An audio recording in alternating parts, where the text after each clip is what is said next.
നമ്മൾ കഴിഞ്ഞ 6 ദിവസങ്ങളായിട്ട് സ്കൂൾ സൈക്കോളജിയെ കുറിച്ച് എടുത്തുകൊണ്ടിരിക്കുകയാണ്. അതിൻ്റെ അവസാന ഭാഗത്തേക്ക് നമ്മൾ ഇന്ന് വന്നിരിക്കുകയാണ്. അപ്പം ഒന്നും കൂടെ നമ്മൾ എന്താണ് എന്നൊന്ന് അറിഞ്ഞിട്ട് നമുക്ക് തുടങ്ങാം. കാരണം സ്കൂൾ സൈക്കോളജി നമ്മൾ ഇന്ന് റെമഡീസ് നമ്മൾ എന്തൊക്കെയാണ് സ്കൂൾ സൈക്കോളജി വന്ന് എന്തൊക്കെ രീതിയിലാണ് നമ്മൾ പ്രശ്നമുള്ള കുട്ടികളെ സ്കൂൾ സൈക്കോളജിസ്റ്റിന് എന്തൊക്കെ ചെയ്യാൻ പറ്റും, അല്ലെങ്കിൽ ഒരു സ്കൂൾ അധികൃതർക്ക് എന്തൊക്കെ ചെയ്യാൻ പറ്റും, അല്ലെ എന്തൊക്കെ രീതിയിലാണ് പാരൻസിന് അച്ഛനമ്മമാർക്ക് കുട്ടികളെ സംരക്ഷിക്കാൻ പറ്റുക, അല്ലെങ്കിൽ ഏതൊക്കെ രീതിയിലാണ് ഈ കുട്ടികളെ നല്ല കുട്ടികളായിട്ട് മാറ്റിക്കൊണ്ടുവരാൻ പറ്റുക, അവരുടെ പ്രശ്നങ്ങൾക്ക് പരിഹാരം, നല്ല കുട്ടികളുടെ പ്രശ്നങ്ങൾക്ക് പരിഹാരം എങ്ങനെ ഉണ്ടാക്കാം, ഇതിനെക്കുറിച്ചാണ് നമ്മൾ സ്കൂൾ സൈക്കോളജിയിൽ പഠിക്കുന്നത്. സ്കൂൾ സൈക്കോളജി എന്താണെന്ന് വെച്ച് കഴിഞ്ഞാൽ നമ്മൾ ആദ്യം തന്നെ അതിൻ്റെ ഡിഫറൻസിയേഷൻ വ്യത്യാസം എന്താണെന്ന് മനസ്സിലാക്കും. സൈക്കോളജിസ്റ്റും കൗൺസിലറും സ്കൂൾ സൈക്കോളജിസ്റ്റും എൻ്റയർലി ഡിഫറെൻ്റ് ആണ്, വ്യത്യസ്തമാണ്. സ്കൂൾ സൈക്കോളജിസ്റ്റിനെ സംബന്ധിച്ചിടത്തോളം സ്കൂളിലെ കുട്ടികളുടെ പ്രശ്നങ്ങളെ മനസ്സിലാക്കി സ്കൂൾ അധികൃതരും പാരൻസുമായിട്ട് ചേർന്ന് ആ കുട്ടികളുടെ പഠനത്തിന് വേണ്ടതായ സഹായം ചെയ്തു കൊടുക്കുകയാണ്. എല്ലാ കുട്ടികളെ അസസ്മെൻറ്റ് ചെയ്യുകയോ അല്ലെ ആ കുട്ടികളുടെ കാര്യങ്ങൾ കണ്ട് അവരെന്താണെന്ന് മനസ്സിലാക്കുക മാത്രമാണ്, അതല്ല അവരുടെ ജോലി. അവരെ സംബന്ധിച്ച് പ്രശ്നമുള്ള കുട്ടികളെ ഐഡൻറ്റിഫൈ ചെയ്യുന്നതോടുകൂടി തന്നെ അങ്ങനെയുള്ള പ്രശ്നങ്ങൾ സ്കൂളുകളിൽ ഇല്ലാതാക്കുക. ഇനി അങ്ങനെ എന്തെങ്കിലും പ്രശ്നമുണ്ടെങ്കിൽ ആ കുട്ടികളുടെ പ്രശ്നം എന്താണെന്ന് മനസ്സിലാക്കി കഴിഞ്ഞിട്ട് ആ കുട്ടികൾക്ക് വേണ്ട റെമഡീസ് മെഡിക്കൽ പ്രൊഫഷണൽസിനെ വേണ്ട അവരുടെ കൂടെ സഹായം നേടിക്കൊണ്ട് കുട്ടികൾക്ക് വേണ്ടതായ സഹായം ചെയ്ത് ആ കുട്ടിയെ മറ്റു കുട്ടികളുടെ ഒപ്പം വരുത്തുക എന്നുള്ളതാണ് സ്കൂൾ സൈക്കോളജി കൊണ്ട് ഉദ്ദേശിക്കുന്നത്. സ്കൂൾ സൈക്കോളജി നമുക്ക് തുടങ്ങാനുണ്ടായ കാരണം നേരത്തെ പറഞ്ഞ പോലെയാണ്. ഏകദേശം നമ്മുടെ 14% ആൾക്കാർ യങ്സ്റ്റേഴ്സാണ്. ഇപ്പോൾ ഈ സ്കൂൾ സൈക്കോളജി സ്കൂളിൽ പോകുന്ന കുട്ടികൾ എന്നുള്ളതല്ല ഉദ്ദേശിക്കുന്നത്. അതിനകത്ത് കുട്ടികളും അഡൽട്ടും പഠിക്കുന്ന എല്ലാവരും ഉൾപ്പെടുത്തിക്കൊണ്ടുള്ള ഒരു വിഭാഗമാണ് സ്കൂൾ സൈക്കോളജി കൊണ്ട് ലക്ഷ്യമാക്കിയിരിക്കുന്നത്. എന്തുകൊണ്ടാണ് ഗവൺമെൻറ് ഇതിന് ഇത്ര മുൻഗണന കൊടുക്കാൻ കാരണമെന്ന് വെച്ച് കഴിഞ്ഞാൽ കഴിഞ്ഞ കുറേ വർഷങ്ങളായിട്ട് പഠനം കാണിക്കുന്നത് ധാരാളം സ്കൂൾ കുട്ടികൾ ആത്മഹത്യ ചെയ്യുന്നു.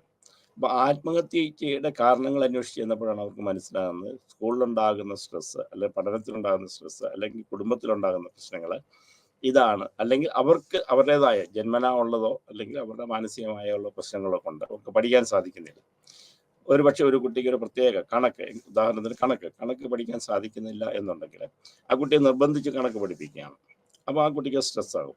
അപ്പോൾ അത് നേരിടാൻ വരാതെ വരുമ്പോഴത്തേക്ക് ആ കുട്ടി മാനസിക പിരിമുറുക്കത്തിലേക്ക് പോവുകയും ആത്മഹത്യയിലേക്ക് നയിക്കുന്നതായിട്ട് കാണുന്നുണ്ട്. ഇതൊരു ഉദാഹരണം മാത്രമാണ്. അങ്ങനെ ധാരാളം സംഗതികൾ കൂട്ടി ചേർത്ത് പഠനം നടത്തിയപ്പോൾ സ്കൂളിലുണ്ടാകുന്ന, അതായത് പ്രത്യേകിച്ച് പഠിക്കുന്ന കുട്ടികൾക്ക് കൊണ്ടാകാം, സ്കൂളിൽ നിന്നാകാം, പഠന രീതികൾ കൊണ്ടാകാം, അത് എന്താണെന്ന് മനസ്സിലാക്കി അവരെ രക്ഷിക്കുക എന്നുള്ള രീതിയിലാണ് സ്കൂൾ സൈക്കോളജി എന്നുള്ള ഭാഗം നമ്മുടെ ഗവൺമെൻറ് മുൻഗണന കൊടുത്ത് വെച്ചിട്ടുള്ളതും. എല്ലാ സ്കൂളുകളിലും സ്കൂൾ സൈക്കോളജിസ്റ്റ് നമ്മൾ പറഞ്ഞ സൈക്കോളജിസ്റ്റ് എന്നുള്ളതല്ല, സ്കൂൾ സൈക്കോളജിസ്റ്റ് വേണമെന്ന് ഗവൺമെൻറ് നിർബന്ധമാക്കിയിരിക്കുന്നത്. അതിൻ്റെ പേരിലാണ് സ്കൂൾ സൈക്കോളജി ഇഗ്നോയും വളരെ പ്രാധാന്യം കൊടുത്ത് പഠിപ്പിക്കാൻ മുമ്പോട്ട് വന്നിട്ടുള്ളത്. അപ്പോൾ സ്കൂൾ സൈക്കോളജിസ്റ്റ് എന്ന് വരുമ്പോൾ സാധാരണഗതിയിൽ എല്ലാവരുടെയും ധാരണ സാധാരണ സൈക്കോളജിസ്റ്റിനെ പോലെ അവർ വരിക, അസസ് ചെയ്യുക, അല്ലെങ്കിൽ അവർ കുട്ടികളുടെ കാര്യം മനസ്സിലാക്കുക, അല്ലെങ്കിൽ കുട്ടികളെ വേണ്ട ഹെൽപ്പ് ചെയ്യുക. അതല്ല, ഇങ്ങനെ എല്ലാ ചുമതലകളും സ്കൂൾ സൈക്കോളജിസ്റ്റിനെ തലയ്ക്ക് വെച്ചിട്ട് അവരാണ് ഇതെല്ലാം ചെയ്യേണ്ടത് എന്നുള്ള മിഥ്യാധാരണ പല സ്കൂളുകൾക്കും അല്ലെങ്കിൽ സ്കൂൾ അധികൃതർക്കും പാരൻസിനുമുണ്ട്. അപ്പം അതല്ല, അവരുടെ ജോലി എന്താണെന്ന് വെച്ചാൽ ഇത് കണ്ട് പിടിച്ച് മനസ്സിലാക്കി ചെയ്യുക, അവരെ കുട്ടികളെ ഹെൽപ്പ് ചെയ്യുക, പ്രശ്നത്തിൽ നിന്ന് കുട്ടികളെ പുറത്ത് കൊണ്ടുവരിക. അത് ഇൻ്റർവെൻഷൻ, ആ കുട്ടികൾ അത് കാര്യം മനസ്സിലാക്കാനായിട്ട് മുമ്പോട്ട് വരുന്നത് മാത്രം പോരാ, അത് എന്താണെന്ന് മനസ്സിലാക്കുക, അതങ്ങനെ ഉണ്ടെങ്കിൽ ആ ഉണ്ടായ സംഗതികളെ നമ്മൾ പ്രതിരോധനം എന്നുണ്ടെങ്കിൽ അതിൽ നിന്ന് രക്ഷപ്പെടുത്തിയെടുക്കുക. ഒരു പ്രശ്നമുണ്ടായിട്ട് പരിഹാരം ഉണ്ടാകുന്നതിലും നല്ലത് പ്രശ്നമുണ്ടാകാതിരിക്കാൻ ആയിട്ടുള്ള മാർഗമാണ് നോക്കുന്നത്. അപ്പോൾ ആദ്യം ആ കുട്ടികളുടെ പ്രശ്നങ്ങൾ എന്തൊക്കെയാണ്, അവർക്ക് എന്തൊക്കെ പഠന വൈകല്യങ്ങളുണ്ട്, എന്തൊക്കെ പ്രശ്നങ്ങളുണ്ട്, അവർക്ക് പഠിക്കാൻ സാധിക്കുന്നുണ്ടോ, ഡിസ്ലെക്സിയ എന്താ, ഡിസ്കാൽസിയ എന്താ, പാക്സിയ എന്താണ്, ADHD എന്താണ്, അങ്ങനെയുള്ള വിവിധ തരത്തിലുള്ള കുട്ടികൾ നേരിടുന്ന പ്രശ്നങ്ങളെക്കുറിച്ച് ഇൻറ്റേർണലും എക്സ്റ്റേണലുമായിട്ടുള്ള. ഇൻറ്റേർണൽ പ്രോബ്ലം എന്ന് പറയുമ്പോൾ അവരുടെ ഡിപ്രഷൻ ആകാം, ആങ്സൈറ്റി ആകാം, ഫിയർ ആകാം, ഫോബിയ ആകാം, ക്ലെപ്റ്റോമാനിയ, ഇങ്ങനെയുള്ള കുറേ ഉദാഹരണത്തിന് പറയും, ഇങ്ങനെയുള്ള കുറേ കാര്യങ്ങളാണ് ഇൻറ്റേർണലായിട്ട്. എക്സ്റ്റേണൽ ആയിട്ടുള്ളതെന്ന് പറയുമ്പം നമ്മുടെ contact disorder, ODD, opposition deficit disorder, aggression, violence, സ്കൂളിൽ പോകാതിരിക്കുക, അല്ലെങ്കിൽ സ്കൂളിൽ പ്രശ്നം ഉണ്ടാക്കുക, പിയർ ഗ്രൂപ്പ്സുമായിട്ട് പ്രശ്നം ഉണ്ടാക്കുക, ഇങ്ങനെയുള്ളതായ പ്രശ്നങ്ങളാണ് ഇൻറ്റേർണലും എക്സ്റ്റേണലും രണ്ട് രീതിയിൽ നമ്മൾ ആ കുട്ടികളെ പ്രശ്നത്തെ വിഭജിച്ചിട്ടുണ്ട്, ഡിഫറൻഷിയേറ്റ് ചെയ്തിട്ടുണ്ട്. അപ്പം ഇൻറ്റേർണലായിട്ടുള്ള പ്രശ്നങ്ങളാകാം, എക്സ്റ്റേണലായിട്ടോ. ഒന്ന് ഇൻറ്റേർണൽ കുട്ടി നേരിടുന്ന പ്രശ്നങ്ങൾ, എക്സ്റ്റേണൽ കുട്ടി പുറത്ത് പ്രകടിപ്പിക്കുന്ന കാര്യങ്ങൾ. അപ്പോൾ ഇതിനെ ബേസ് ചെയ്തിട്ടാണ് നമ്മൾ ഈ കരിക്കുലം ഉണ്ടാക്കിയിരിക്കുന്നത്. അപ്പോൾ കുട്ടികളുടെ ഡെവലപ്മെൻറ്റ് സ്റ്റേജസ് മനസ്സിലാക്കും. കുട്ടികളുടെ ഡെവലപ്മെൻറ്റ് സ്റ്റേജസ് എന്ന് വെച്ചാൽ ഒരു കുട്ടിയെ 3 ഭാഗങ്ങളായിട്ടാണ് ഡെവലപ്മെൻറ്റ് സ്റ്റേജിനെ നമ്മൾ തിരിച്ചിരിക്കുന്നത്. അത് ഡെവലപ്മെൻറ്റ് സൈക്കോളജി എന്ന് പറഞ്ഞൊരു വിഭാഗമുണ്ട്. ഡെവലപ്മെൻറ്റ് സൈക്കോളജി എന്ന് വെച്ച് കഴിഞ്ഞാൽ ഒരു കുട്ടികൾ ജനിച്ചത് മുതൽ മരണം വരെയുള്ള ഒരു വ്യക്തിയുടെ ജനിച്ച മുതൽ മരണം വരെയുള്ള അവരുടെ വ്യത്യാസങ്ങൾ, ശാരീരിക, മാനസിക മായിട്ടുള്ള വ്യത്യാസങ്ങളെ കുറിച്ചുള്ള പഠനമാണ് ഡെവലപ്മെൻറ്റ് സൈക്കോളജി. ഡെവലപ്മെൻറ്റ് സൈക്കോളജിക്കകത്ത് ഡെവലപ്മെൻറ്റ് 3 ഭാഗങ്ങളായിട്ട് തിരിച്ചിരിക്കുന്നത്. 3 ഭാഗങ്ങൾ എന്ന് പറയുമ്പോൾ ഒരു 0 ജനിച്ച അന്ന് മുതൽ 21 വയസ്സ് വരെ, 21 വയസ്സ് മുതൽ 60 വയസ്സ് വരെ, 60 വയസ്സിന് മുകളിലോട്ടുള്ളത് അത് ഓൾഡ് ഏജ് എന്ന് പറയും. അപ്പം 20 വയസ്സ് 0 മുതൽ 21 വയസ്സ് എന്ന് പറയുന്നത് infancy stage, pre childhood, early adolescence, adult, അങ്ങനെ 21 വയസ്സ് വരെ നമ്മൾ തിരിച്ചിരിക്കുന്നു. അപ്പോൾ ഓരോ അത് infancy 0 to 2 years, 2 to 4 years, 4 to 6 years, 6 to 12 years, 12 to 21 years. 12 years എന്ന് പറയുന്നത് പ്യൂബർട്ടി സ്റ്റേജിനെ ഉദ്ദേശിച്ചാണ്. അത് 10 വയസ്സ് മുതൽ വേണമെങ്കിൽ നമുക്ക് ചെയ്യാം. പ്യൂബർട്ടി സ്റ്റേജിനെയാണ് നമ്മൾ അവിടെ മുതലാണ് നമ്മൾ അഡോളസൻസിൻ്റെ പ്രശ്നങ്ങളെ കുറിച്ച് നമ്മൾ പഠിക്കുക. 21 വയസ്സ് മുതൽ 60 വയസ്സ് വരെ 2ആയിട്ട് തിരിച്ചിട്ടുണ്ട്. അതായത് 21 വയസ്സ് മുതൽ 40 വയസ്സ് വരെ ഒരു വിഭാഗം, 40 വയസ്സ് മുതൽ 60 വയസ്സ് വരെ ഒരു വിഭാഗം, 60 വയസ്സിന് മുകളിലുള്ള വിഭാഗം, ഇങ്ങനെയാണ് തിരിച്ചിരിക്കുന്നത്. അതിനകത്ത് മെയിനായിട്ട് നമ്മൾ ഡീൽ ചെയ്യുന്നത് ഇപ്പോൾ ഈ സ്കൂൾ സൈക്കോളജിയൊക്കെ പറയുന്നത് സ്കൂൾ എന്ന് ഉദ്ദേശിക്കുന്നത് 18 വയസ്സ് വരെ, 21 വയസ്സ് വരെയുള്ള കുട്ടികളെയാണ് നമ്മൾ ഉദ്ദേശിച്ച് ചെയ്യുന്നത്. പക്ഷെ അതല്ല, എല്ലാ ഏജിലും പഠിക്കുന്നവരെ സ്കൂൾ സൈക്കോളജിസ്റ്റ് ഡീൽ ചെയ്യാറുണ്ട്. എല്ലാ വിഭാഗത്തിലും പഠിക്കുന്ന ആൾക്കാർ സ്കൂൾ സൈക്കോളജിസ്റ്റ് ഡീൽ ചെയ്യാറുണ്ട്.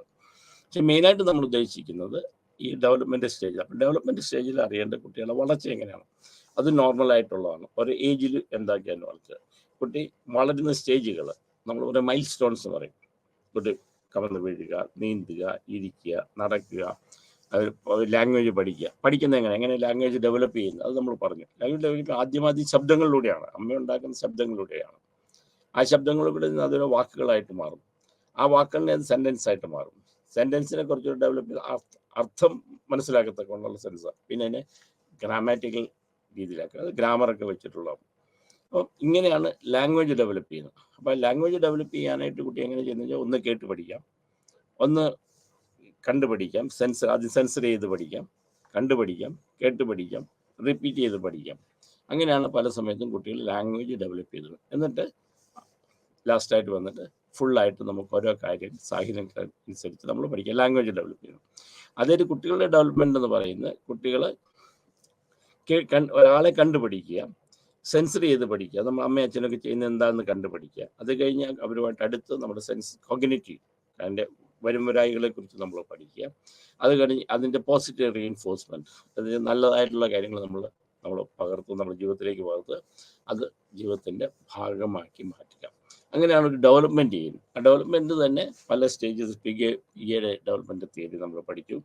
കുറേ ഡെവലപ്മെൻറ്റ്, എറിക് എറിക്സൻ്റെ ഡെവലപ്മെൻറ്റ് സ്റ്റേജ് നമ്മൾ പഠിക്കും.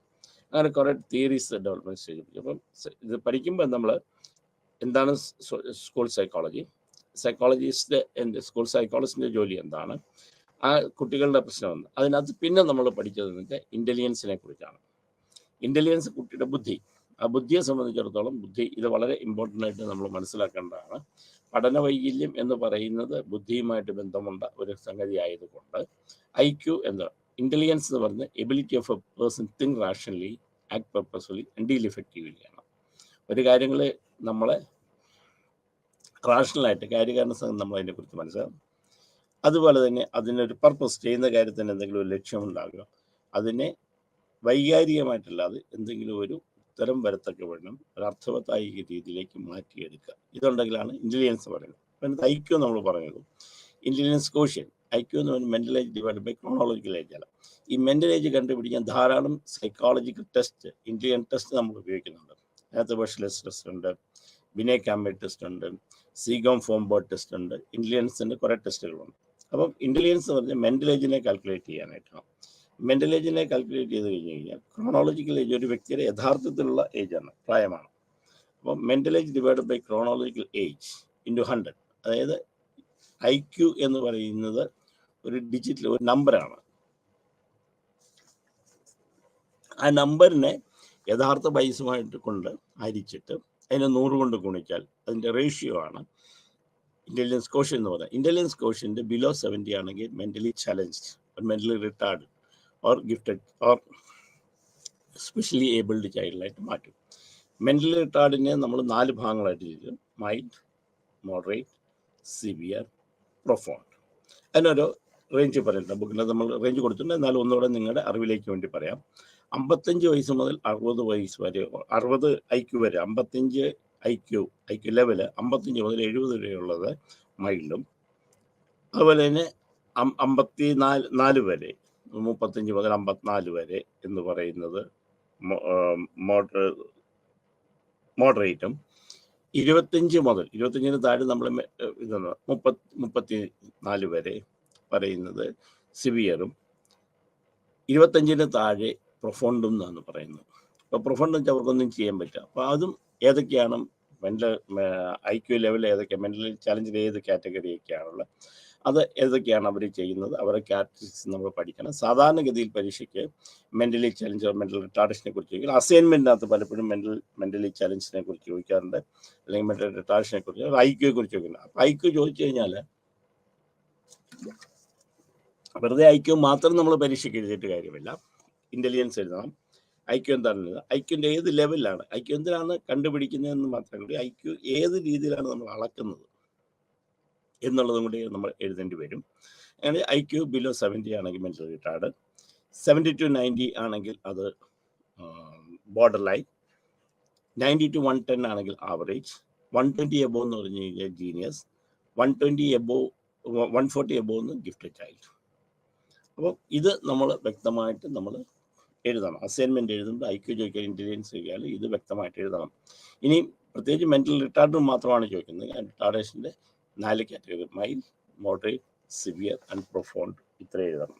അപ്പോൾ പ്രൊഫോണ്ട് എന്ന് പറയുന്ന ആളാണ് സാധാരണഗതിയിൽ നമ്മൾ മെൻ്റൽ പ്രോബ്ലമായിട്ട്, മെൻ്റൽ റിട്ടാർഡായിട്ട് നമ്മൾ കാണുന്നത്. സാധാരണഗതി ഞാൻ പറയുന്നത് ഒരു ലേമൻസ് സ്പീഡിലാണ്. ഒരു സൈക്കോളജിസ്റ്റ് നമുക്ക് അങ്ങനെ കാണാൻ പറ്റില്ല. ലേമനെ സംബന്ധിച്ചാലും അവർ മെൻ്റൽ റിട്ടാർഡ് എന്ന് പറഞ്ഞാൽ പ്രൊഫോണ്ടായിട്ടുള്ള കുട്ടികളാണ്. പ്രൊഫോണ്ടായിട്ടുള്ള കുട്ടികൾ സാധാരണ ജനറ്റിക്കൽ ഒരു പ്രോബ്ലമായിട്ട് നമ്മൾ കാണുന്നത്, ബ്രെയിനിൻ്റെ ഡെവലപ്മെൻറ്റിനകത്തുള്ള ഒരു ഇഷ്യൂ ആയിട്ടാണ് നമ്മൾ കാണുന്നത്. അപ്പം ആ ഒരു സംഗതി നമ്മൾ മനസ്സിലാക്കണം. മെൻ്റൽ റിട്ടാർഡേഷൻ ഏത് തരത്തിലേക്കാണ് നമ്മൾ മനസ്സിലാക്കി അതിൻ്റെ ക്യാരക്ടറിസ്റ്റിക്സ്, സ്വഭാവങ്ങളും നമ്മൾ വ്യക്തമായിട്ട് മനസ്സിലാക്കി കൊടുക്കണം. ഇപ്പം മൈൽഡാണെങ്കിൽ ഇപ്പം IQ 50 to 70 ആണെന്നിരിക്കട്ടെ.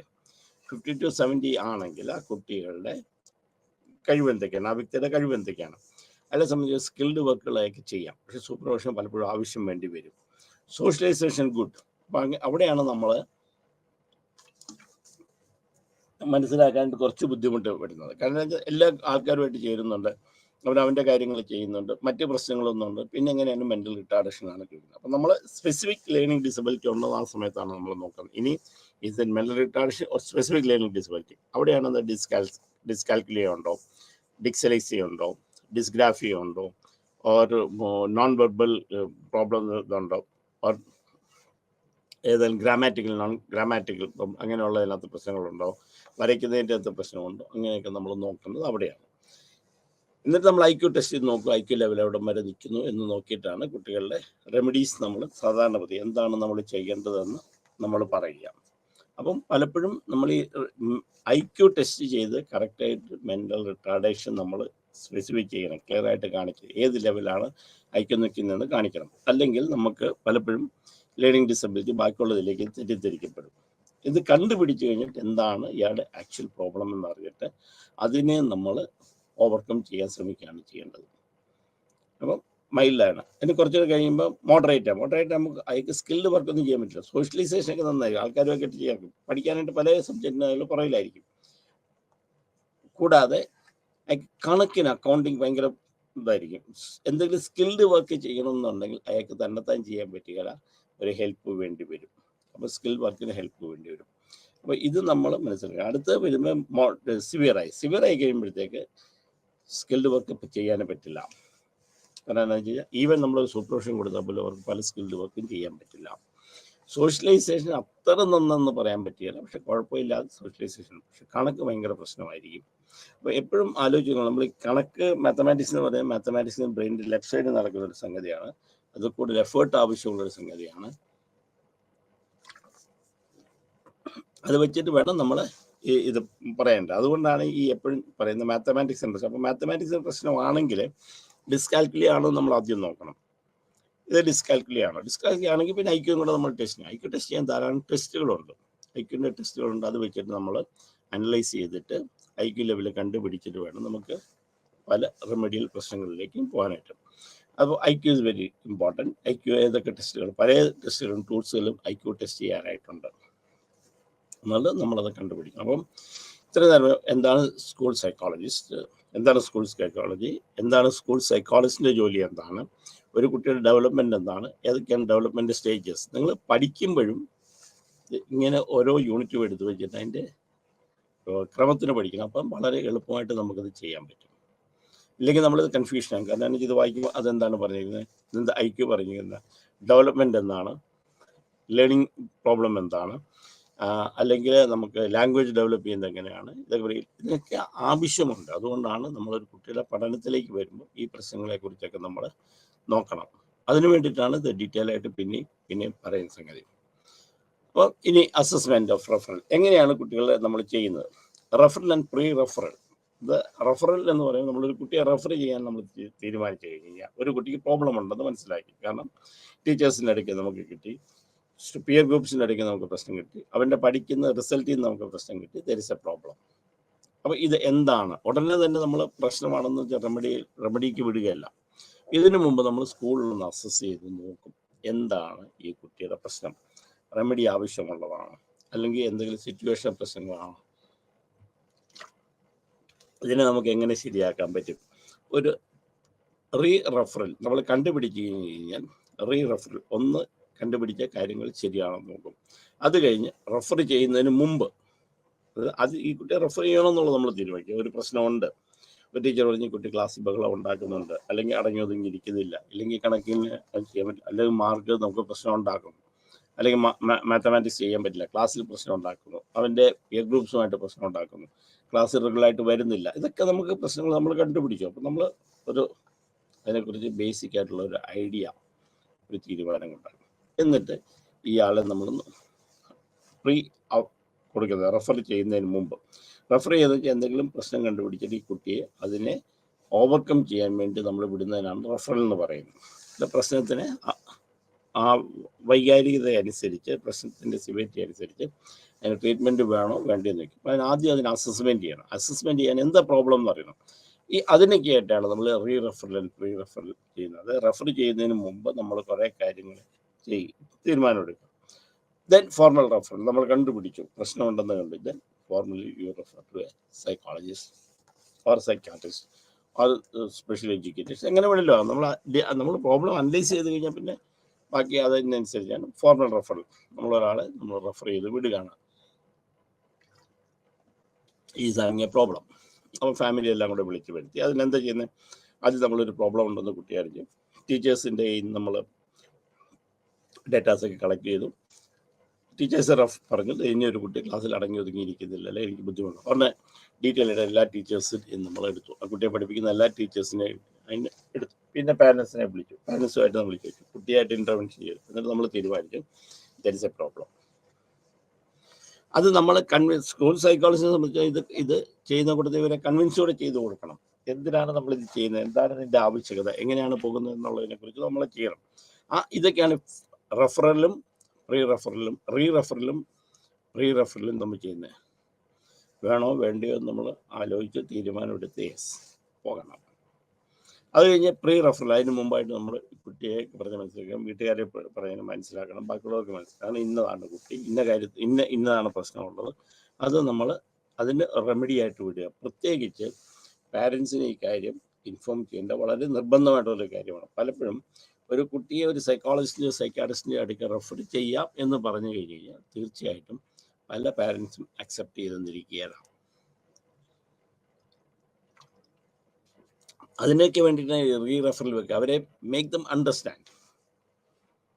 ആ അണ്ടർസ്റ്റാൻഡ് ചെയ്ത് കഴിഞ്ഞാൽ പിന്നെ പ്രീ റെഫർ ചെയ്യാനായിട്ട് എന്താണ് പ്രോബ്ലം അസസ് ചെയ്ത് ഇറ്റ് ഇസ് ദ പ്രോബ്ലം, അതിന് റെമഡീസ് വേണം, അതിന് കൺസേൺ ആയിട്ടുള്ള ആൾക്കാരിലേക്ക് വിടുക. അങ്ങനെ നമ്മൾ ഫോർമലായിട്ട് റെഫർ ചെയ്യാം.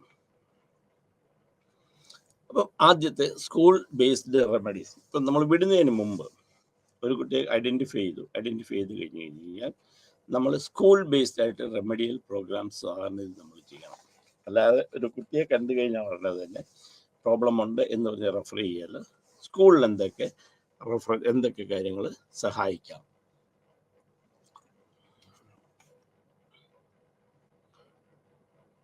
ഇപ്പോൾ positive behaviour support from teachers in the class room. അത് ടീച്ചേഴ്സ് കുട്ടികളോട് പറയും, നീ ഇന്നത് ചെയ്താൽ, നല്ല കാര്യങ്ങൾ ചെയ്താൽ, അല്ലെ നീ നാളെ ഹോംവർക്ക് ചെയ്തുകൊണ്ട് വന്നാൽ, അല്ലെങ്കിൽ കണക്ക് ചെയ്തതെന്ന് കാണിച്ചു കഴിഞ്ഞാൽ ആദ്യം ഉത്തരം ചെയ്ത് പറയും. നമ്മൾ ഓരോന്നിനും അവന് ബിഹേവിയർ സപ്പോർട്ട് ചെയ്യുക, ടീച്ചർ സപ്പോർട്ട് ചെയ്യുക. അല്ലെങ്കിൽ ക്ലാസ്സിൽ മര്യാദയ്ക്കിരുന്നാൽ ഈ അവർ മുഴുവൻ അനങ്ങാതെ ക്ലാസ്സിലിരുന്ന് ഒരു ഉദാഹരണം ഞാൻ പറയാണ്. എക്സാമ്പിൾ, നമ്മുടെ ഒരു സ്റ്റുഡൻറ്റിൻ്റെ പേര് സുരേഷ് എന്നോ അല്ലെങ്കിൽ സുബ്രഹ്മണ്യം എന്നോ അല്ലെങ്കിൽ തോമസ് എന്നോ ഏതെങ്കിലും ഒരു കുട്ടിയെ നമ്മൾ കണ്ടുപിടിക്കും, ഒരു പ്രശ്നക്കാരനെ നമ്മൾ കണ്ടുപിടിക്കും. അപ്പോൾ അവനെ നമ്മൾ സപ്പോർട്ട് ചെയ്യാം. അവനോട് പറയാം, തോമസിൻ്റെ ഇന്ന കാര്യങ്ങളാണ് ചെയ്യേണ്ടത്, അല്ലെങ്കിൽ മാത്യു ഇന്ന കാര്യങ്ങൾ, അല്ലെങ്കിൽ മാധവ് ഇന്ന കാര്യങ്ങളാണ് ചെയ്യേണ്ടത് എന്ന് പറഞ്ഞിട്ട് നമ്മൾ ബിഹേവിയർ സപ്പോർട്ട് കൊടുക്കാം.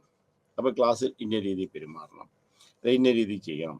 അപ്പോൾ നമ്മൾ എന്ത് ചെയ്യും, അങ്ങനെ ചെയ്യുകയാണെങ്കിൽ നമുക്ക് എന്തെങ്കിലും റിവാർഡ് കൊടുക്കുമോ, അതിനൊരു മാർക്ക് കൊടുക്കില്ല, അപ്രീസിയേഷൻ കൊടുക്കും. അങ്ങനെയൊക്കെ behaviour support from the teachers in the class room. അപ്പോൾ ടീച്ചേഴ്സിന് ഒത്തിരി കാര്യങ്ങൾ സപ്പോർട്ട് ചെയ്യാൻ വേണ്ടി സാധിക്കും.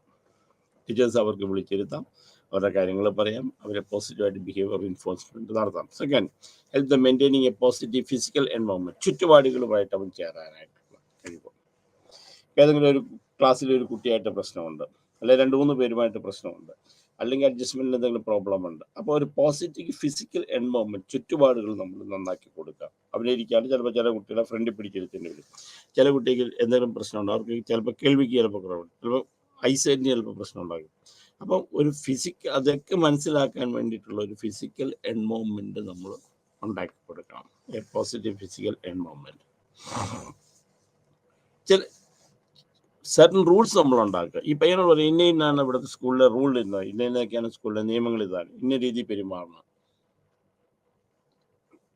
രാഹുൽ എന്ന് പറഞ്ഞൊരു പയ്യൻ രാഹുലിനോട് വിളിച്ചു, രാഹുൽ ഇന്നാണ് നിയമങ്ങൾ, നീ രാവിലെ 9 മണിക്ക് ക്ലാസ്സിൽ വരണം. റൂളാണ് 9 o'clock. ക്ലാസ്സിൽ പോകുന്നതിന് മുമ്പ് ഇന്ന കാര്യങ്ങൾ ചെയ്തിരിക്കണം, അല്ലെങ്കിൽ ഇത്ര മണിക്ക് ഇന്നത് ചെയ്തിരിക്കണം. അപ്പോൾ ഒരു ക്ലിയർ റൂൾസ് ഉണ്ടാക്കി അതിന് എക്സ്പ്രഷൻ നമ്മൾ പ്രതീക്ഷിക്കുന്നത് എന്താണ്. അങ്ങനെ ചെയ്തില്ലെങ്കിൽ നമുക്ക് അത് റീഇൻഫോഴ്സ് ചെയ്യാനായിട്ടുള്ള, അല്ലെങ്കിൽ അത് പഠിക്കാനായിട്ടുള്ള എന്തെങ്കിലും ചെയ്യാം. അപ്പോൾ സ്കൂൾ ബേസ്ഡ് ആദ്യം ആകുമ്പോഴത്തേക്ക് ടീച്ചേഴ്സിനെയൊക്കെ വിളിച്ചിരുത്തി, അല്ലെങ്കിൽ അവനെ ഒന്ന് പോസിറ്റീവായിട്ട് അവനെ മോണിറ്റർ ചെയ്ത് ഒന്ന് ഒരു എൻകറേജ്മെൻറ്റ് കൊടുക്കാൻ സാധിക്കും. അപ്പോൾ റൂൾസൊക്കെ ഉണ്ടാക്കി helping the student to fulfil the rules and expectation. നമ്മൾ ഉണ്ടാക്കി കൊടുത്തിട്ട് കാര്യമില്ല. ഇന്ന കാര്യം ഇത്ര മണിക്ക് തന്നെ ചെയ്യണം, ഇന്ന സമയത്ത് നമ്മൾ ഹോംവർക്ക് ചെയ്ത് തരണം, ഈ ക്ലാസ് റൂമിലേക്ക് ഇന്ന ചെയ്യണം എന്ന് പറഞ്ഞിട്ട് എഴുതി കൊടുത്തിട്ട് കാര്യമില്ല. ആ കാര്യങ്ങൾ നടത്താൻ വേണ്ടിയിട്ടുള്ള സഹായങ്ങളോട് നമ്മൾ ചെയ്തു കൊടുക്കണം. Fulfil the rules and expectation. നമ്മൾ എന്ത് റൂൾസൊക്കെയാണോ ഫോളോ ചെയ്യേണ്ടത് ആ റൂൾസ് ഫോളോ ചെയ്യാനായിട്ടുള്ള ഹെൽപ്പ്.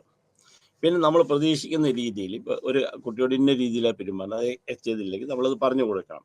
ഇത് അത് ഏത് രീതി വേണമെങ്കിലും പറഞ്ഞു കൊടുക്കാം എന്നുള്ളതാണ്. ഒന്ന് നമ്മൾ പറഞ്ഞ് മനസ്സിലാക്കി കൊടുക്കുക. അത് കോപ്പിംഗ് സ്ട്രാറ്റജീസ് വെച്ചിട്ട് നമ്മൾ ആ സ്ട്രാറ്റജി അനുസരിച്ച് അതെങ്ങനെ ചെയ്യണം എന്നുള്ളതിനെ കുറിച്ച് തീരുമാനമെടുക്കുക. മെയിൻലി ആ കുട്ടികളെ റൂൾസ് ആൻഡ് എന്തൊക്കെയാണ് പ്രതീക്ഷിക്കുന്നതും എന്തൊക്കെയാണ് നിങ്ങൾ ചെയ്യേണ്ടതും എന്നുള്ളത് മനസ്സിലാക്കി കൊടുക്കുക. Programming the activities of the day. ഒരു ദിവസം എന്ത് ചെയ്യണം എന്ന് പറഞ്ഞ് നമ്മളൊരു ആക്ടിവിറ്റീസ് തയ്യാറാക്കി കൊടുക്കാം. ഇത്രയും കാര്യങ്ങളാണ് ആദ്യത്തെ അസസ്മെൻറ്റ്. അസസ്മെൻറ്റ് ചെയ്യുക, റീറെഫറലുണ്ട്, പ്രീ റെഫറലുണ്ട്, പിന്നെ പെർഫോമർ. ഈ 3 തരത്തിലുള്ള റെഫറലാണ് നമ്മൾ rereferral, pre referral and formal referral കറക്റ്റായിട്ട് നമ്മൾ ചെയ്തു കൊടുക്കുക. ദെൻ സ്കൂൾ ബേസ്ഡ് റെമഡീസ് നമ്മൾ നോക്കുക, എന്തൊക്കെ സ്കൂളുകളിൽ ചെയ്യാൻ സാധിക്കും. Then helping the informing concern routines and procedures. കറക്റ്റായിട്ട് ചില കാര്യങ്ങൾ നമ്മൾ കറക്റ്റ് സമയത്ത് കറക്റ്റ് രീതി ചെയ്യാനായിട്ടുള്ള കഴിവുകൾ ഉണ്ടാക്കുക. ഇതാണ് സ്കൂൾ ബേസ്ഡ് റെമഡീസ് ഉള്ളത്. ഒന്നുകൂടെ, positive behavioural support from the teachers in the class room. Teachers പോസിറ്റീവായിട്ട് സപ്പോർട്ട് ചെയ്യുക, കുട്ടികളെ പഠിപ്പിച്ചു കൊണ്ടുവന്ന് അവരെ നന്നാക്കാൻ വേണ്ടിയിട്ടുള്ള സാഹചര്യങ്ങൾ ഉണ്ടാക്കാൻ വേണ്ടിയിട്ട് ഒരു ടീച്ചേഴ്സിൻ്റെ സപ്പോർട്ട് ഉണ്ടാക്കുക. Health maintaining a positive physical environment. ചുറ്റുപാടുകൾ നന്നായി നിൽക്കാൻ ശ്രമിക്കുക.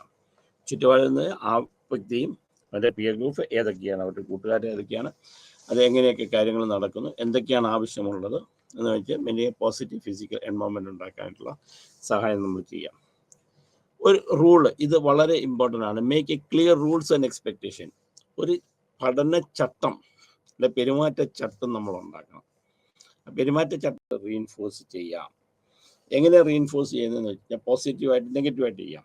ഒരു തെറ്റ് ചെയ്താൽ നമുക്ക് പണിഷ്മെൻറ്റ് ചെയ്യാം. ഇപ്പോൾ ഏതെങ്കിലും നമ്മൾ ഒരു കാര്യം പറയും ചെയ്തില്ലെങ്കിൽ നമുക്ക് പനിഷ്മെൻറ്റ് കൊടുക്കാം. അത് പോസിറ്റീവ് നെഗറ്റീവ് പനിഷ്മെൻ്റ് ആകാം. അത് എങ്ങനെയുള്ള പനിഷ്മെൻ്റ് എന്നുള്ളത് സാഹചര്യങ്ങൾ അനുസരിച്ച് ചെയ്യണം. എക്സാമ്പിൾ, ഒരു കാര്യം ചെയ്തു നമുക്ക് വേണമെങ്കിൽ ഒരു മുട്ടായി കൊടുക്കാം, ഒരു അപ്രീസിയേഷൻ കൊടുക്കാം, പബ്ലിക്കായിട്ട് അവനെ നമ്മൾ അപ്രീഷിയേറ്റ് ചെയ്യാം, അല്ലെ പേഴ്സണലായിട്ട് അപ്രീഷിയേറ്റ് ചെയ്യാം, അങ്ങനെ ചെയ്യാം. അപ്പോൾ അത് അയാളത് ഇന്നതാണ് രീതിയിലാണ് പെരുമാറേണ്ടത്, ഇന്ന രീതിയിലാണ് ചെയ്യേണ്ടത് എന്ന് നമ്മൾ പറഞ്ഞ് മനസ്സിലാക്കി കൊടുത്താൽ ചെയ്യുന്ന ആൾക്കാർക്ക് നമുക്ക് എന്തെങ്കിലും, ആ ചെയ്യുന്ന കുട്ടിക്ക് നമുക്ക് എന്തെങ്കിലും ഒരു സപ്പോർട്ടായിട്ട് നമുക്ക് ചെയ്യാം, അല്ലെങ്കിൽ എന്തെങ്കിലും ഒരു മോട്ടിവേഷനായിട്ട് എന്തെങ്കിലും ചെയ്യാം, എന്തെങ്കിലും ചെറിയൊരു അപ്രീസിയേഷൻ കൊടുക്കാം. Helping the students full with the rules and expectation. ഇവർ നമ്മൾ പറഞ്ഞു കൊടുത്തിട്ട് മാത്രം കാര്യമില്ല, എല്ലാം നമ്മൾ പറഞ്ഞു കൊടുത്താലും പറഞ്ഞു കൊടുത്ത കാര്യങ്ങൾ ചെയ്യാൻ വേണ്ടിയിട്ട് നമ്മൾ അവരെ ഹെൽപ്പ് ചെയ്യണം. അതാണ് അടുത്ത കാര്യം. പിന്നെ programming activities of the day. That is, ഒരു കുട്ടിയെ സംബന്ധിച്ചിടത്തോളം എന്തൊക്കെ രാവിലെ മുതൽ വൈകിട്ട് വരെ ചെയ്യണം എന്നുള്ള പറഞ്ഞ് എഴുതി കൊടുക്കുക, ചെയ്യിക്കാം. പലപ്പോഴും എന്താ ചെയ്യുന്നത് വെച്ച് കഴിഞ്ഞാൽ, ഇങ്ങനെ ഒരു പ്രോഗ്രാമിംഗ് ഇല്ലാതെ വരുമ്പോഴത്തേക്കും കുട്ടികൾ കൂടുതൽ പേരും സ്കാറ്റർ ചെയ്ത് പല രീതിയിലായിരിക്കും സമയം ചിലവഴിക്കും. ഉദാഹരണത്തിന്, ചില കുട്ടികൾ കമ്പ്യൂട്ടർ നോക്കിക്കൊണ്ടിരുന്ന സമയം കളയും. അപ്പോൾ ചില കുട്ടികൾ അതേ സമയത്ത് മൊബൈൽ ഫോൺ നോക്കിക്കൊണ്ടിരിക്കും, ചില കുട്ടികൾ വെറുതെ ചാറ്റ് ചെയ്തുകൊണ്ട്, ചില കുട്ടികൾ മൊബൈൽ ഫോണിലൊക്കെ കളിച്ചുകൊണ്ടിരിക്കും. അപ്പോൾ ഇങ്ങനെയല്ല, ഒരു ഡേ നമ്മൾ ഒരു ചാർട്ട് ചെയ്ത് കൊടുക്കുക. അതായത് രാവിലെ, ഉദാഹരണത്തിന് പറയാം, രാവിലെ നിങ്ങൾ 6 മണിക്ക് എഴുന്നേക്കണം. അപ്പോൾ 6 മണിക്ക് എഴുന്നേക്കാൻ കുട്ടി തീരുമാനം. അപ്പോൾ നമ്മൾ അടുത്ത ചോദ്യം എന്താ, എപ്പോഴാണ് കിടക്കേണ്ടത്? കാരണം ആദ്യം നമ്മൾ കിടക്കാനായിട്ട് ചോദിക്കും. അപ്പം ഒരു 10 മണിക്ക് കിടന്ന് 6 മണി മുതൽ മേക്ക് ഷുവർ 8 hours നമുക്ക് ഉറക്കമുണ്ട്.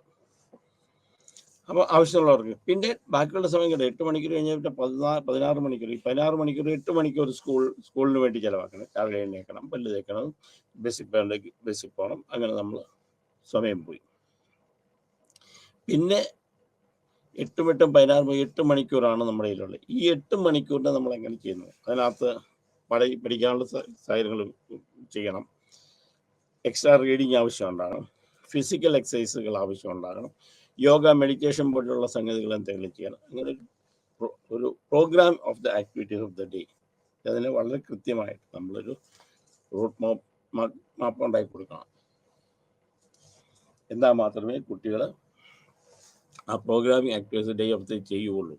അങ്ങനെ ഒരു മാസം അവർ ചെയ്ത് കഴിയുമ്പോഴത്തേക്ക് നമുക്കറിയാൻ പറ്റും എന്തൊക്കെ വ്യത്യാസങ്ങൾ നമുക്കുണ്ടെന്നറിയാം. അപ്പം അതുപോലെ തന്നെ help the informing consistent routines and procedure. ചെയ്യാൻ പറ്റാത്ത കാര്യങ്ങൾ, ഞാൻ രാവിലെ 4 മണിക്ക് എഴുന്നേൽക്കും, നടക്കാത്ത കാര്യങ്ങളായിരിക്കാം. രാവിലെ രാത്രി 11 മണിക്കും 12 മണിക്കും കിടന്ന് രാവിലെ 4 മണിക്ക് എഴുന്നേറ്റ് പഠിക്കണമെന്ന് പറഞ്ഞാൽ നടക്കില്ല.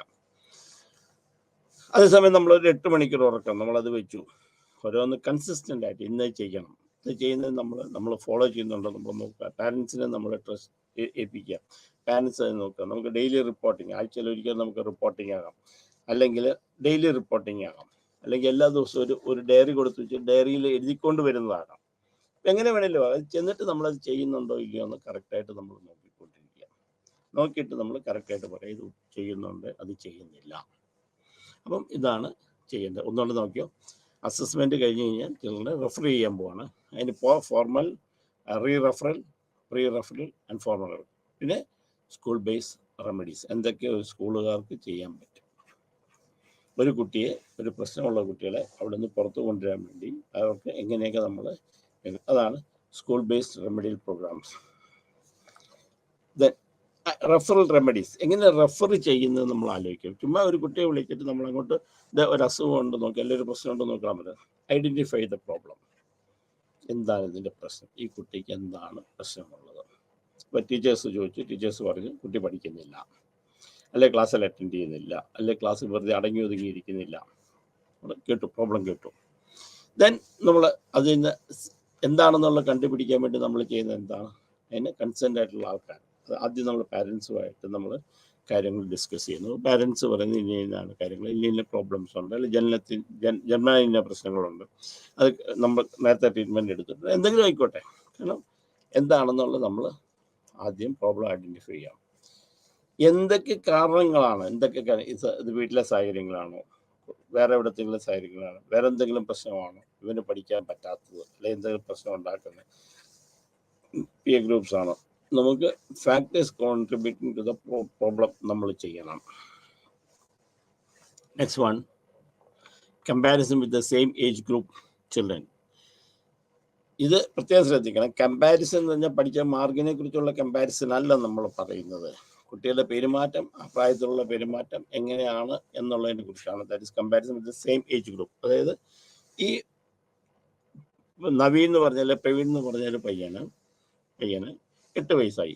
ഈ മെജോറിറ്റി ഓഫ് ആ സ്കൂളിലെ അല്ലെ ക്ലാസ്സിലുള്ള കുട്ടികളുടെ 8 വയസ്സുള്ള ആൾ എങ്ങനെയാണ് പെരുമാറുന്നത്, എന്തെങ്കിലും വ്യത്യാസമുണ്ടോ? ഇതാണ് കമ്പാരിസൺ. പഠിക്കുന്നതിനെ കുറിച്ചല്ല നമ്മൾ ചെയ്യുന്ന കമ്പാരിസൺ ചെയ്യുന്നത്, ഇവരുടെ സ്വഭാവത്തിലുണ്ടാകുന്നതാണ് കമ്പാരിസൺ. ദെൻ എത്ര ഡ്യൂറേഷൻ ഉണ്ട്, ഈ ഒരു പ്രശ്നം എത്ര നാളായിട്ടുണ്ട്.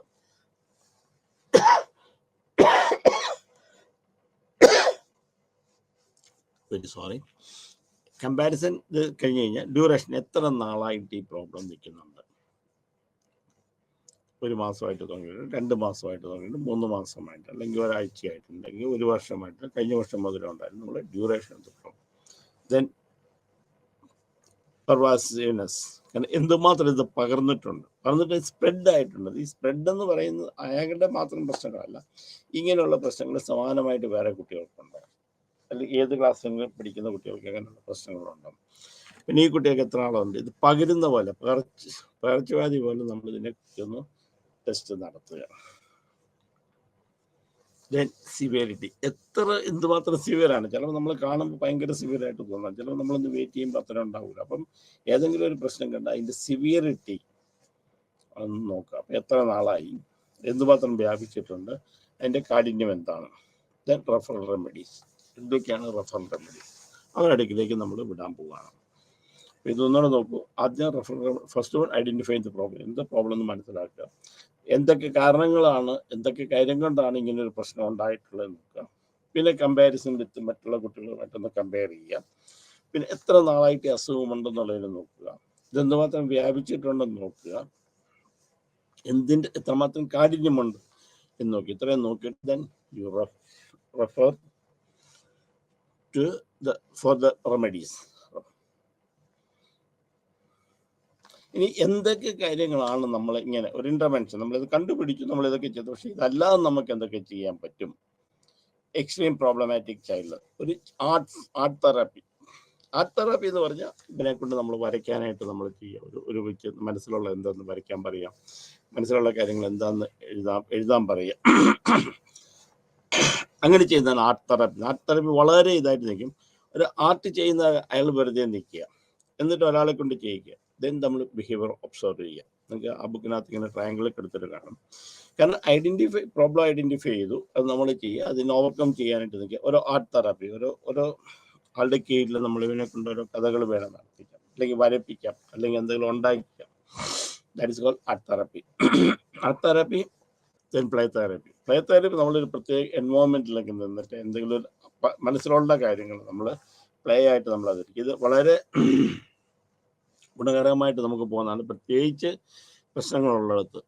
ഇപ്പോൾ ഒരു കുട്ടി 2 കുട്ടികളുമായിട്ട് നമുക്ക് പ്രശ്നങ്ങളുണ്ടാകും, അവർക്കത് പുറത്ത് പറയാനായിട്ട് താല്പര്യം ഉണ്ടാവില്ല. പക്ഷെ ഇങ്ങനെയുള്ളൊരു പ്ലേ തെറാപ്പിയൊക്കെ വെച്ച് കഴിഞ്ഞാൽ പ്ലേ തെറാപ്പി വന്നിട്ട് പറയാൻ കുറച്ചും കൂടെ അവർ ധൈര്യം കാണിക്കും.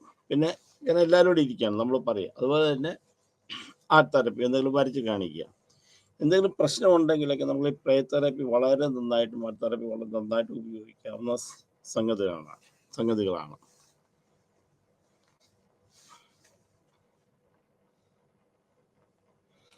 പല ബിഹേവിയർ തെറാപ്യൂട്ടിക് ഇൻ്റർവെൻഷൻ, പല ബിഹേവിയർ മെത്തേഡ്സും നമുക്കുണ്ട്. അതല്ലാതെ ഈ പറഞ്ഞ പ്ലേ തെറാപ്പി, ആർട്ട് തെറാപ്പി അല്ലാതെ അതൊരു സെൽഫ് എക്സ്പ്രസീവ് ആ ഇമാജിനേഷൻ കൂടിയിട്ട് അവരുടെ കോൺസെപ്റ്റ് ഫോർമേഷനെ കുറിച്ചൊക്കെ ചിന്തിച്ചിട്ട് ഇതെല്ലാം ചെയ്യുന്ന ഒരു സംഗതിയാണ് art therapy, play therapy. Art തെറാപ്പിക്കകത്ത് എന്തെങ്കിലും ഒന്ന് പ്രത്യേകിച്ച് വരയ്ക്കാൻ പറ്റുക, അല്ലെങ്കിൽ ഒന്ന് പെർഫോം ചെയ്യാൻ പറ്റുക. പ്ലേ തെറാപ്പി ആകുമ്പോൾ നമ്മൾ സാധാരണ നാടകം പോലെയൊക്കെ നമുക്ക് ഒരു ഏകാംഗ നാടകം പോലെയൊക്കെ വെച്ചിട്ട് നമുക്ക് നടത്താൻ പറ്റും. അല്ലെങ്കിൽ കുട്ടികളോട് തന്നെ നമ്മൾ പറഞ്ഞ് നമ്മൾ ചെയ്യിക്കുന്ന രീതിയിൽ നമ്മൾ കൊണ്ടുവരാൻ സാധിക്കും. Then cognitive behaviour therapy. Cognitive behaviour ഒരു സംഗതിയെക്കുറിച്ചുള്ള അവൻ്റെ പെർസെപ്ഷൻ മാറ്റിയെടുക്കുകയാണ് ചെയ്യുന്നത്. പെർസെപ്ഷൻ മാറ്റിയെടുക്കുകയെന്ന് വെച്ച് കഴിഞ്ഞാൽ കോഗ്നേഷൻ എന്ന് വെച്ചാൽ അവൻ്റെ തിങ്കിങ് ആകാം, അവൻ കേൾക്കുന്നതാകാം, അവൻ കൊടുക്കുന്ന മീനിങ്ങിൻ്റെ ആകാം. ആ കോഗ്നിറ്റീവ് ബിഹേവിയർ തെറാപ്പിയാണ് ഫസ്റ്റ് സ്കൂളിൽ ചെയ്യേണ്ട ഒരു തെറാപ്പി നമ്മൾ പറയുന്നത്.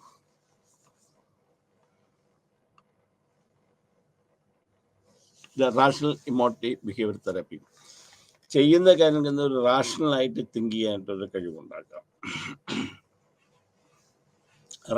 Rational and emotive behaviour therapy എന്ന് പറയുമ്പോൾ വൈകാരികമായിട്ടുള്ള കാര്യങ്ങളോട് എങ്ങനെ പെരുമാറുന്നു, അതെങ്ങനെ പെരുമാറാൻ സാധിക്കുന്നില്ല, അല്ലെങ്കിൽ അതുമായിട്ട് എങ്ങനെ അഡ്ജസ്റ്റ് ചെയ്യാൻ പറ്റുന്നില്ല, അത് മനസ്സിലാക്കി നമ്മൾ അതിനെ പറഞ്ഞു കൊടുത്ത് ശരിയാക്കാൻ നിൽക്കുന്നതാണ്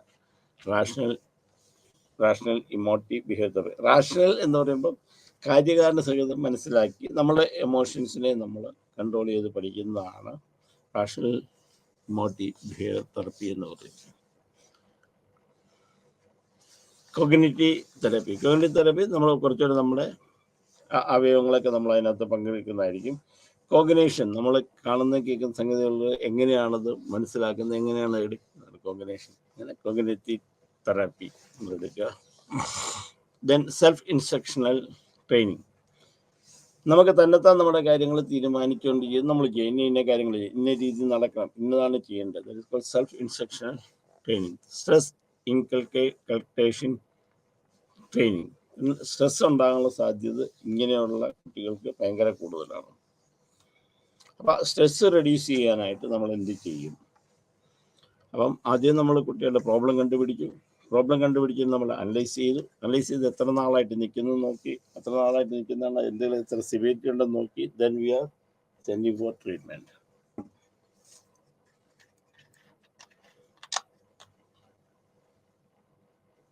അപ്പം അങ്ങനെയുള്ള കുട്ടികൾ ആദ്യം നമ്മൾ കോഗ്നിറ്റീവ് ബിഹേവിയർ ഒരു കാര്യം മനസ്സിലാക്കിയ സംഗതികൾ ചെയ്യാൻ വേണ്ടിയിട്ട് നമ്മളെ പ്രാപ്തനെടുക്കുക. That is cognitive behaviour therapy. Then rational emotive, then cognitive. Self instructional training. നമ്മൾ തന്നെത്താൻ ഉണ്ടാക്കിയിട്ട് ഇന്ന കാര്യങ്ങൾ ചെയ്യണം എന്ന് പറഞ്ഞിട്ടില്ല.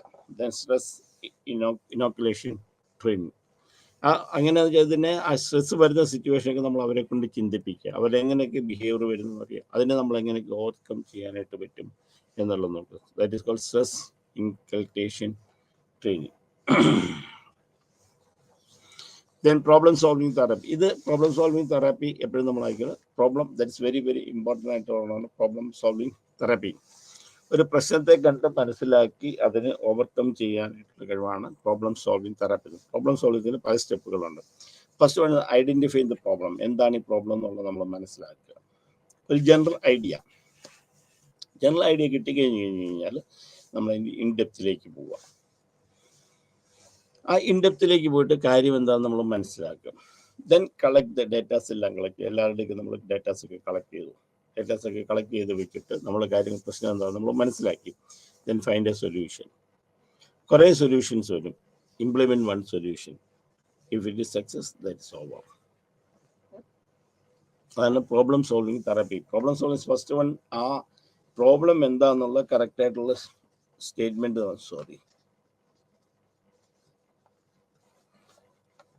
ഒരു സെക്കൻഡ് തന്നെ. അപ്പോൾ പ്രോബ്ലം സോൾവിങ്ങിനകത്ത് പല സ്റ്റെപ്സുകളുണ്ട്. First one identify the problem. First one awareness of the problem. ആ പ്രോബ്ലത്തെ നമ്മൾ അവെയർ ആയി കഴിഞ്ഞാൽ then go into details. Then analysing the പ്രോബ്ലത്തെ നമ്മൾ അനലൈസ് ചെയ്യുക.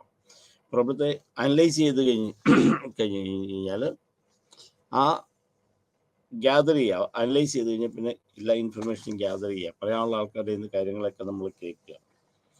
അത് കേട്ട് കഴിഞ്ഞിട്ട് അതിനെ ബേസ് ചെയ്തിട്ട് നമ്മൾ കുറേ സൊല്യൂഷൻസ് ഉണ്ടാക്കും.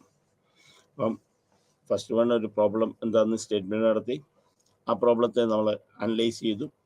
അനലൈസ് ചെയ്ത് കഴിഞ്ഞിട്ട് ആ പ്രോബ്ലത്തിന് കുറേ സൊല്യൂഷൻസ് ഉണ്ടാക്കുക.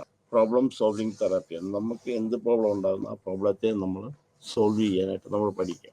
Then social skills training. അപ്പോൾ എന്തെങ്കിലും കാരണവശാൽ എന്തെങ്കിലും മോശം ഉണ്ടെങ്കിൽ അതിനെ നമ്മൾ അഡ്ജസ്റ്റ് ചെയ്യാനായിട്ട് പഠിക്കുക. ഇപ്പോൾ സോഷ്യൽ സ്ട്രെസ് ഉണ്ടാകുക, ആൾക്കാരെ ഫേസ് ചെയ്യാനായിട്ടുള്ള ബുദ്ധിമുട്ടുകൾ ഉണ്ടാകുക. അപ്പം എന്തെങ്കിലും ചെയ്യാൻ പ്രത്യേക കാര്യങ്ങൾ ചെയ്യാനുള്ള ബുദ്ധിമുട്ടുണ്ട്. അതാണ് സോഷ്യൽ സ്കിൽസ് ട്രെയിനിങ് എന്ന് ഉദ്ദേശിക്കുന്നത്. പിന്നെ most important child rights in India. ഇന്ത്യയിലെ കുട്ടികൾക്ക് സംരക്ഷണം കൊടുക്കുന്ന കുറേ നിയമങ്ങളുണ്ട്. അപ്പോൾ അതാണ് ചൈൽഡ് സൈക്കോളജി. എന്തൊക്കെയാണ് കുട്ടികൾക്ക് നമുക്ക് പ്രൊട്ടക്ഷൻ കൊടുക്കുന്നത്? ചൈൽഡ് പ്രൊട്ടക്ഷൻ എന്ന് പറഞ്ഞാൽ nowadays is very very very very important. വളരെ വളരെ ഇമ്പോർട്ടൻ്റ് ആയിട്ട് കുട്ടികൾക്ക് സംരക്ഷണം കൊടുക്കുക. അപ്പം അതിൻ്റെ ബേസിലാണ് ചൈൽഡ് അബ്യൂസിനെ കുറിച്ചുള്ള ഇത് പറഞ്ഞത്. അബ്യൂസ് എന്തെങ്കിലും ശിക്ഷിക്കപ്പെടുന്ന, അബ്യൂസ് എന്ന് പറഞ്ഞാൽ ഫിസിക്കൽ ആൻഡ് മെൻ്റൽ അബ്യൂസ് ആകാം. Physically mentally somebody is abusing, that is mean child abuse. അപ്പോൾ പ്രത്യേകിച്ച് കുട്ടികൾ ഉദ്ദേശിക്കുന്നത് നമ്മൾ 18 വയസ്സിൽ താഴെയാണ്. 18 അതിന് താഴോട്ടുള്ള കുട്ടികളാണ് കുട്ടികൾ പ്രതീക്ഷിക്കുന്നത്. ഇപ്പോൾ ചൈൽഡ് റൈറ്റ്സ് ഇൻ ഇന്ത്യ എന്നത് അവരെ സംബന്ധിച്ചിടത്തോളം ഏതൊരു കുട്ടിയെ സംബന്ധിച്ചിടത്തോളം 18 വയസ്സ് വരെയുള്ള കാലഘട്ടങ്ങളാണ് നമ്മൾ ചെയ്തത്. അഡോളസൻസ് വരെയുള്ള കാലഘട്ടങ്ങളാണ് നമ്മൾ ഈ ചൈൽഡ് റൈറ്റ്സ് ആൻഡ് സേഫ്റ്റിക്കകത്ത് പറയുന്നത്. First one child rights in ഇന്ത്യയിൽ ഏതൊക്കെയാണുള്ളത്? Anganwadi services scheme. അതായത് കൊച്ചുകുട്ടികളെ, അംഗനവാടി എല്ലാവർക്കും അറിയാവുന്നതാണ്. എന്നാൽ അങ്ങനെ കൊച്ചുകുട്ടികളെ കൊണ്ടിരുത്തി പഠിപ്പിക്കുക. അച്ഛനും അമ്മയും ജോലിക്ക് പോകുന്നു, കുട്ടി വീട്ടിലാണ്. അപ്പോൾ കുട്ടിയെ അവിടെ കൊണ്ട് അംഗനവാടി കൊണ്ടിരുത്താം. അപ്പോൾ അവർ ആ കുട്ടികളെ നോക്കിക്കോളും. സോ അവർക്ക് മെയിൻ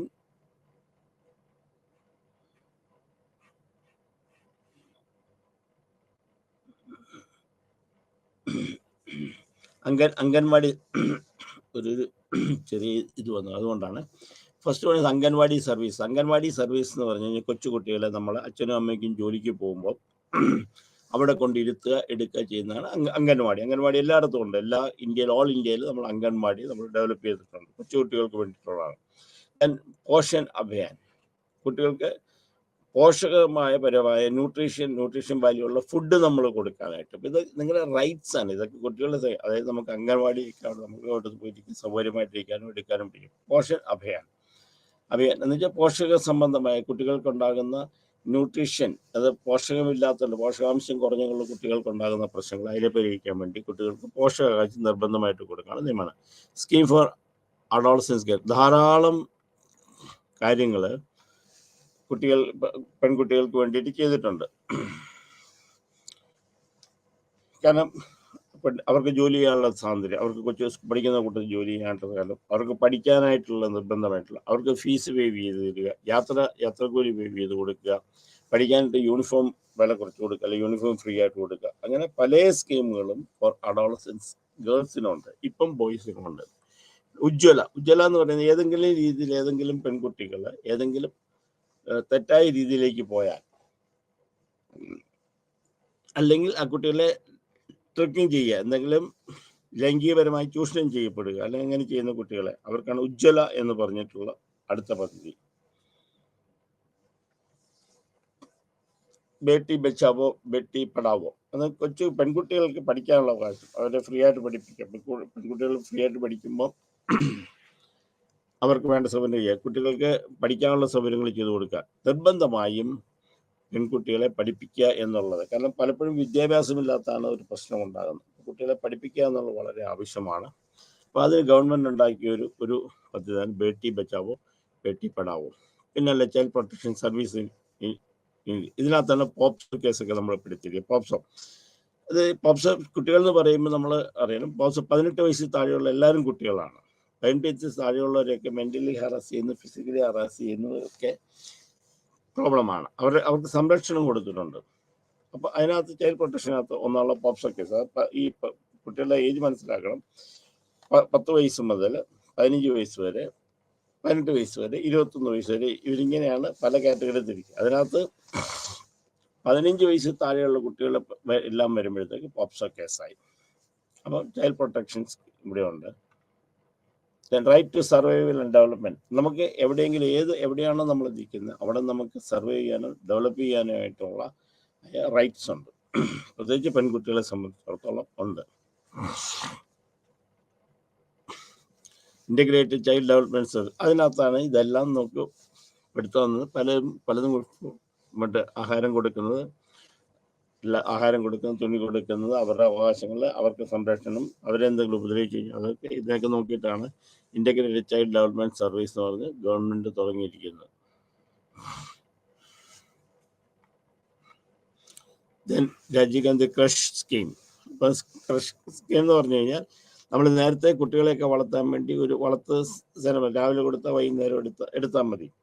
കാരണം അങ്ങനെയാണ് നമ്മൾ ക്രഷ് എന്ന് പറയുന്നത്. ക്രഷ് എന്ന് പറഞ്ഞാൽ ചിലപ്പോൾ ഡേ ടൈമിൽ പോയി അവിടെ ഡേ ടൈമിൽ ഏതെങ്കിലും ഒരു സമയത്ത് അവിടെ പോയിരിക്കാതിരിക്കും, അവിടെ പോയിരുന്ന് പഠിക്കാനുള്ള സൗകര്യങ്ങൾ ചെയ്യാതിരിക്കും, അവിടെ ചെയ്തുകൊണ്ട് ജോലി ചെയ്യാനുള്ള പലതാണ് രാജീവ് ഗാന്ധി ക്രഷ് സ്കീം എന്ന് പറയുന്നത്.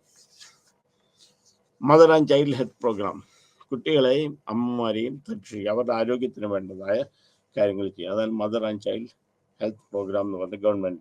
ദെൻ മിഡ് ഡേ മീൽ, ഉച്ചയ്ക്ക് ആഹാരം കൊടുക്കും. അതിൻ്റെ മോശം പറഞ്ഞെങ്കിൽ mid day meal programme. Then right to education.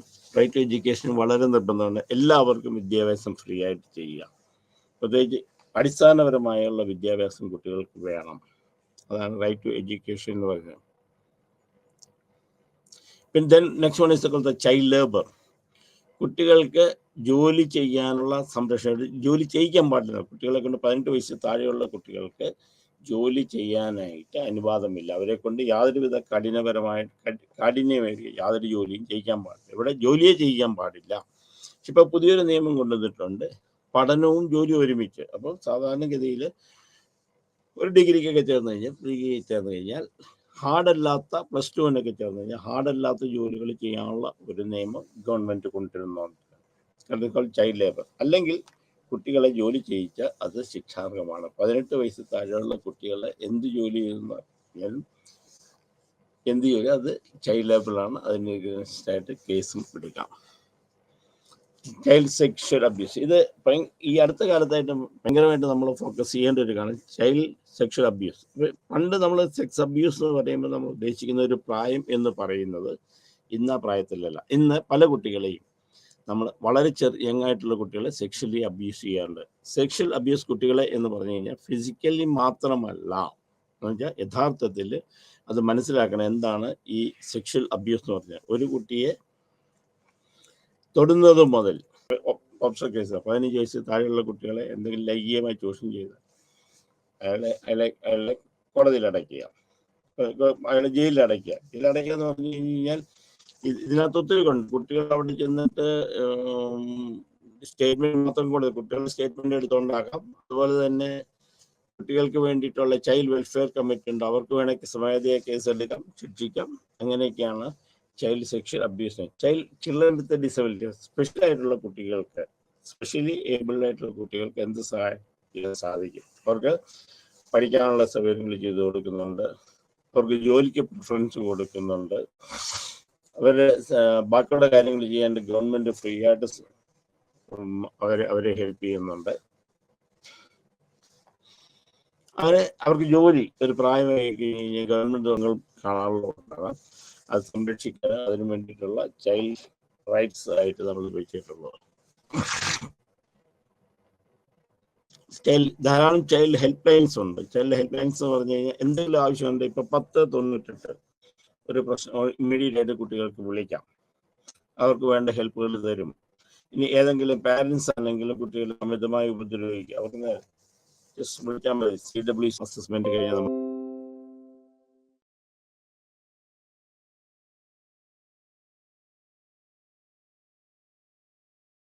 School based remedies ആണ് നമ്മൾ positive behaviour support from the teachers. ആദ്യം ടീച്ചേഴ്സാണ് കുട്ടികളെ സപ്പോർട്ട് ചെയ്ത് അവിടെ പഠിക്കാൻ വേണ്ട കാര്യങ്ങൾ നമുക്ക് ചെയ്തു കൊടുക്കുക, ഹെൽപ്പ് ചെയ്യുക. Then help the maintaining a positive physical environment. ചുറ്റുപാടുകൾ നന്നായിട്ട് നമ്മൾ ആ കുട്ടികളെ രക്ഷിക്കാൻ വേണ്ടിയിട്ടുള്ള കാര്യങ്ങൾ നമ്മൾ ചെയ്തു കൊടുക്കുക. That's called helping in maintaining a positive physical environment.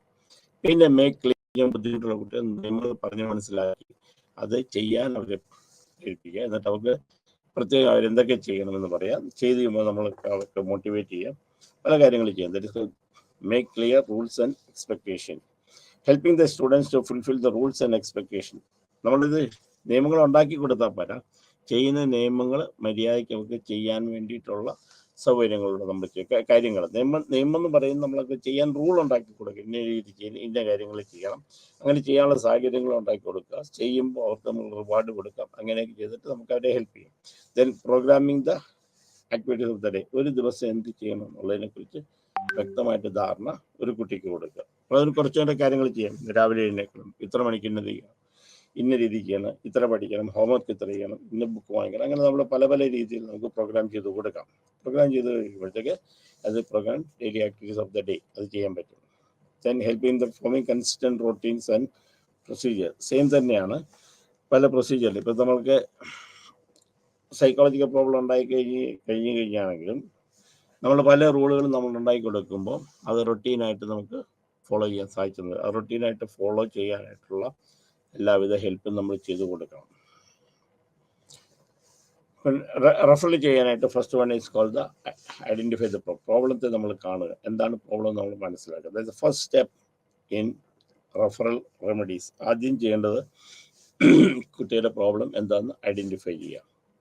Then factors contributing. എന്തൊക്കെ കാര്യങ്ങളാണ് ഈ രോഗമുണ്ടാക്കി, ഈ ഒരു സിറ്റുവേഷൻ ഉണ്ടായിട്ടുള്ള കാര്യങ്ങൾ. That is contribution. പാരൻസിൻ്റെ കയ്യിൽ നിന്നാണോ, വീട്ടുകാരുടെ നിന്നുള്ളതാണോ, അല്ലെങ്കിൽ ഫ്രണ്ട്സിൻ്റെ കൂട്ടത്തിൽ നിന്നാണോ, എന്തൊക്കെ കാര്യങ്ങളാണ് ആ ഒരു പ്രശ്നം ഉണ്ടാകാനായിട്ട്, അല്ലെങ്കിൽ എന്തെങ്കിലും പ്രത്യേക സ്പെസിഫിക് റീസൺസ് ഉണ്ടോ എന്ന് നോക്കി നമ്മൾ വെക്കുന്നതാണ് കോൺട്രിബ്യൂട്ടിങ് ടു ദ പ്രോബ്ലം എന്ന് പറയുന്നത്. Then comparison with the same age group. അത് ഞാൻ എക്സ്പ്ലെയിൻ ചെയ്തു. മറ്റുള്ള കുട്ടികളുമായിട്ട് കമ്പയർ ചെയ്ത്, പഠിത്തത്തെ കമ്പയർ ചെയ്യല്ല, സ്വഭാവത്തെ കമ്പയർ ചെയ്ത് അവരിൽ നിന്ന് എന്തൊക്കെയാണ് ഉദ്ദേശിക്കുന്നത്, അവരെന്തൊക്കെ ചെയ്യുന്നുണ്ടോ എന്നൊക്കെ അത് ചെയ്യാം. Then comparison with the same age group.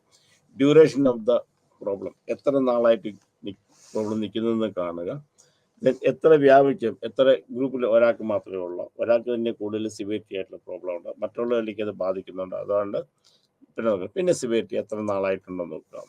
നമ്മൾ ഫുള്ളായിട്ടൊരു റെമഡിയൽ മെഷേഴ്സിലേക്ക് പോവുകയാണ്. Then referral remedy. ഇത് കണ്ടു കഴിഞ്ഞ് കഴിഞ്ഞാൽ പ്രോബ്ലം ഉണ്ടെന്ന് അറിഞ്ഞു കഴിഞ്ഞാൽ നമ്മൾ ഇമ്മീഡിയറ്റ് ആയിട്ട് അത് റെഫർ ചെയ്യുക.